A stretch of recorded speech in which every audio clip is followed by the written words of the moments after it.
Subscribers, are you ready? No, I said, are you ready? WWE is going to Turin in Italy, and once again, Triple H is making everything about himself. Welcome back, guys, to the channel, and we've said it once, we will say it again. The only thing bigger than Triple H's nose is his ego. Now, don't get me wrong, his nose is a very close second, but his ego is absolutely out of control. So once again, you know, we have another video where we're just combining little bits of random news. There's nothing little about Triple H's nose, by the way, but anyway, we're combining little bits of news, and we will start with Triple H. He made the announcement that WWE is going on a European tour. They've got a schedule in Europe coming up, I believe, in the months of May and June, and during that European tour, we are going to be getting, wait for it, yes, a PLE in Europe, and not just any European country. We're going to be getting one in Italy, and Italia. I like Italy as a country. You know, it has declined over the years, but to be honest, which European country hasn't? I mean, if you know, you know. But if you knows, you knows, as Triple H would rather me say. But honestly, Italy, I don't remember ever having either well, I don't think there's ever been a pay-per-view in Italy, nor do I remember a live show being broadcasted from Italy. Santino Marella winning the IC Championship. Ooh, you've got me there. Aye, I've done you there. You've done, aye, that's it. There you go. I mean, we'll end the vid there. You know what? To the end of the view. That was a pretty memorable moment. I should have remembered that. Nice. That was actually pretty good. Santino winning the Intercontinental title in Italy. But yeah, as for Triple H, he's going to call it Clash in Italy. It's going to be happening in the Alpi Arena in Turin on Sunday, May 31st, 2026. Now, this is a European summer tour, which will see the superstars visit cities across Italy, Spain, France, Portugal, and the UK. This happens 2 months after WrestleMania. So, I've got bad news for the Roman Reigns fans in Italy, but don't be expecting to see this big Samoan fraud, because he certainly won't be there. We know he takes like 5 months off until SummerSlam at least. So yeah, a European summer tour, which Roman Reigns will certainly not be attending. Right, good for the people of Italy, but doesn't matter where wrestling is, man. It's fucking atrocious. See, honestly, see the location. It should simply be a bonus. Nothing more. I have never watched an episode. See the WrestleManias, right, that were great, and the shows that are great, my favourite pay-per-views. Like, yeah, some arenas hold importance, like Madison Square Garden or the Hammerstein Ballroom or whatever the fuck, right? But I care about what happens in that squared circle. Not where we are. Right? I was going to say, you don't really sound like you care about this video.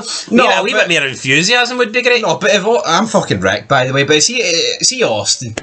See if Austin comes out, but it's Victoria, Texas. Or Brooklyn, New York. It doesn't matter. Stone Cold Steve Austin, like, you know. Yes, Texas will be a cool pop because it'll be even bigger than it normally is, but Austin gets cheered no matter where he goes, so at the end of the day, it doesn't... See, in the Attitude Era, they never went to Europe to do, like, these, like Raws and SmackDowns or pay-per-views. Is it worse?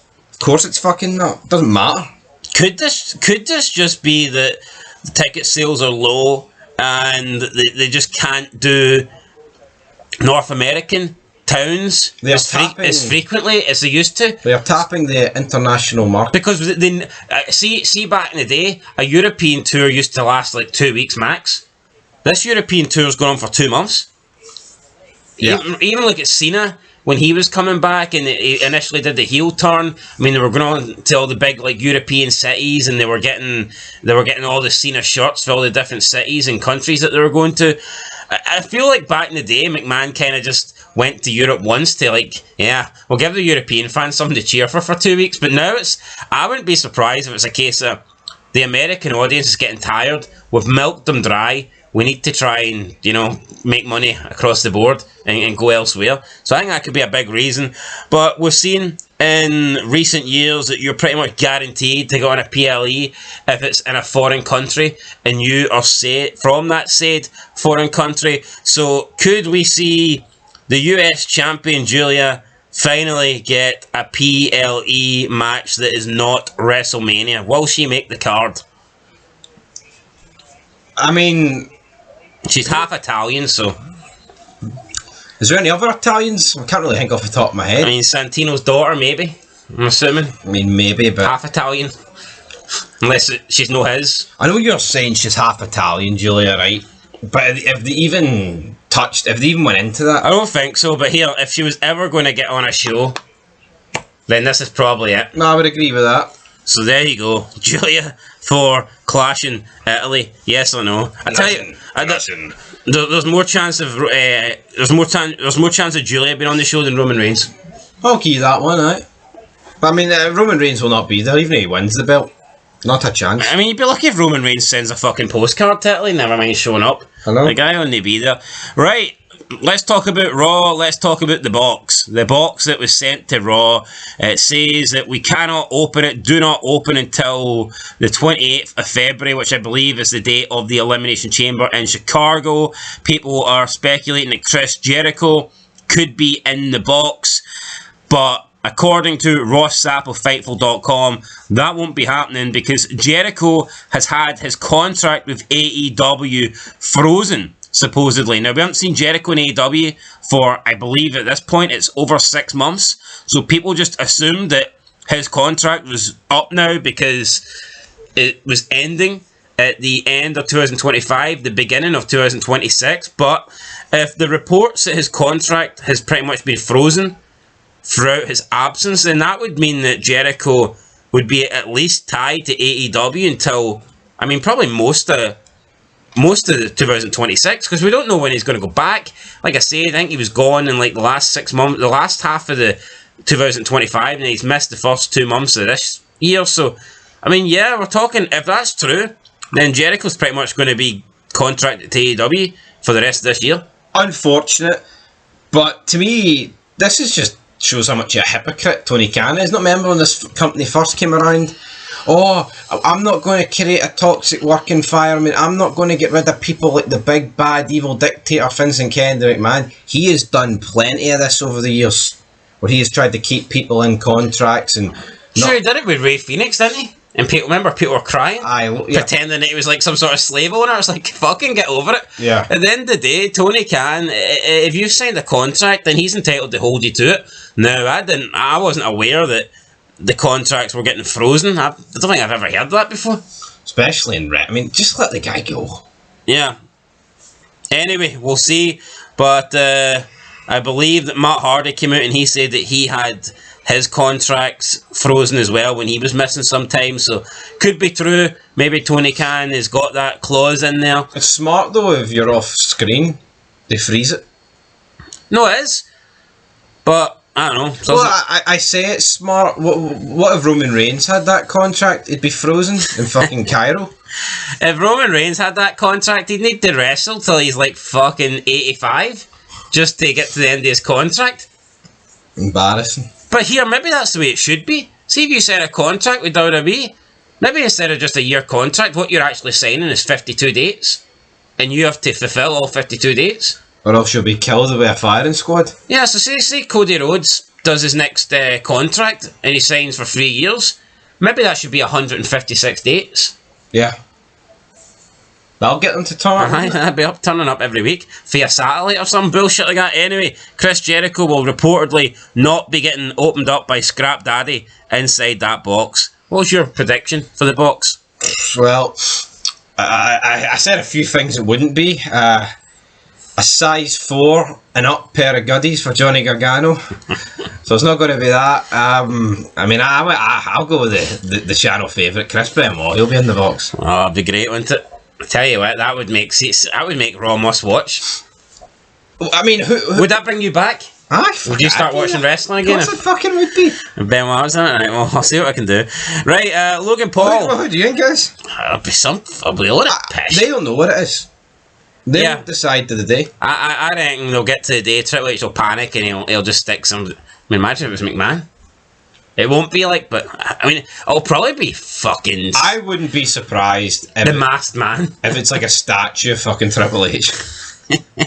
Just his nose. Just 6 foot statue of his fucking nose. No, honestly, I wouldn't be surprised. Perfect scale. I wouldn't be surprised if it's something to do with like Stephanie McMahon and like a statue or something. Remember they did the statue with Sting? Yeah. Honestly, to me that's more plausible than Well, certainly Benoit. Yeah. Hey, Bad Bunny, looks like he could be having a potential match at WrestleMania 42, or at least an appearance. Logan Paul recently stated, if Bad Bunny versus Logan Paul happened, he has no doubts it would be the biggest wrestling match of all time. And an update since then, Fightful said the following, quote, WWE has been gauging Bad Bunny's interest and availability for WrestleMania. At WrestleFotes on radio at Fightful Select has learned. Sources indicate that WWE has been in contact with Bad Bunny's reps well in advance of his Super Bowl performance. End of quote. Then Brian Alvarez of FW4 Online says that, quote, but probably not a singles match and probably not at WrestleMania.